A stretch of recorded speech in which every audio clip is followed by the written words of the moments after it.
I want to talk about narcissism and abuse and disrespect and gaslighting, all of the things.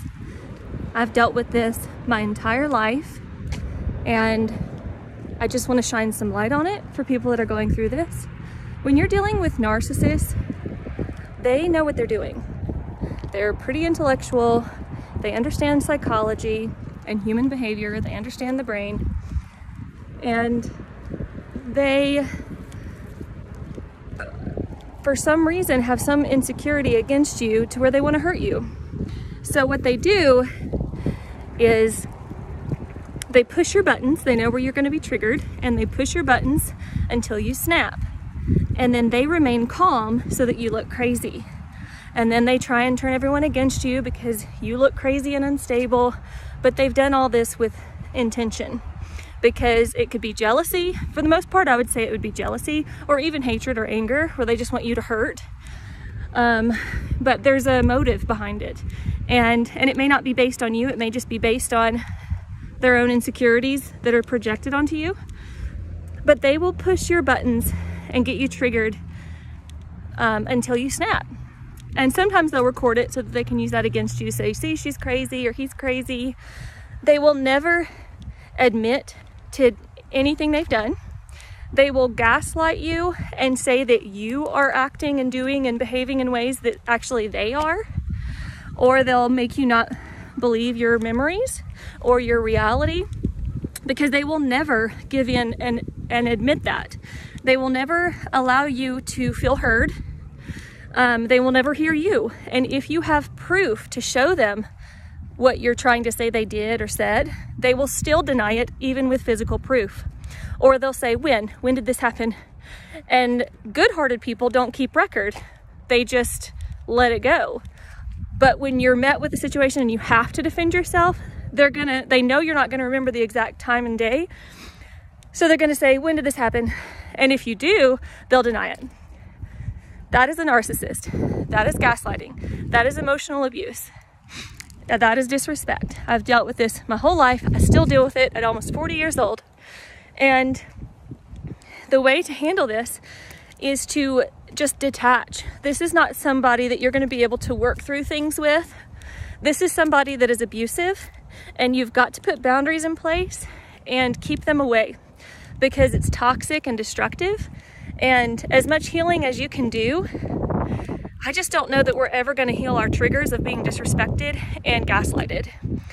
That is where you have to put your boundaries in place and love yourself and respect yourself enough that you just take away their power and don't let them have your power. I think we're dealing with this a lot. I think a lot of people are behaving in these ways without realizing it, because everyone's hurt, and hurt people hurt people. A lot of times when you're hurt, you want to hurt someone else because it makes you feel better.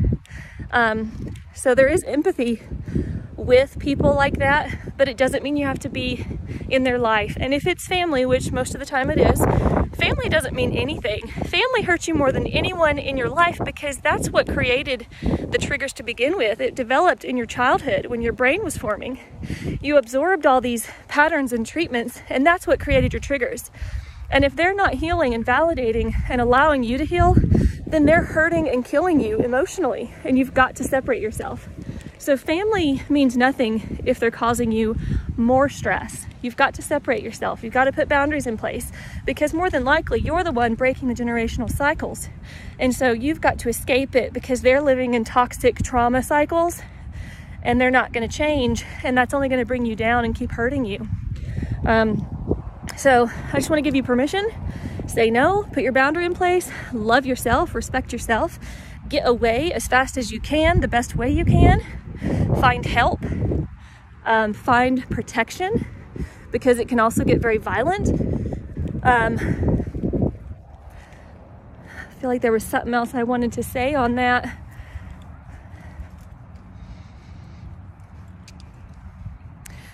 I think that's it, but it's important for you to know. I give you permission to honor yourself. I give you permission to love yourself, to know how amazing you are, and to know that you were built with such a purpose.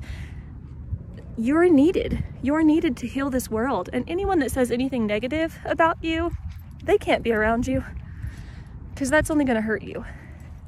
So break away, learn to love yourself, learn to put up boundaries, learn to demand respect, but also do the work. You got to heal yourself. You got to go deep within and work through it, and make sure that you're not doing that to anyone else. Make sure you're not validating what someone says. Own up to your actions. Own up to things you said and done. Don't manipulate to get your way. A lot of things we do are actually manipulation, and we don't realize that it's manipulation because we've learned it from childhood.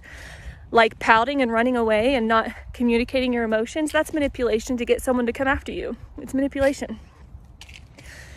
You know, talk about what you think and feel, and do it respectfully. And if you can't and it's toxic, get away from it.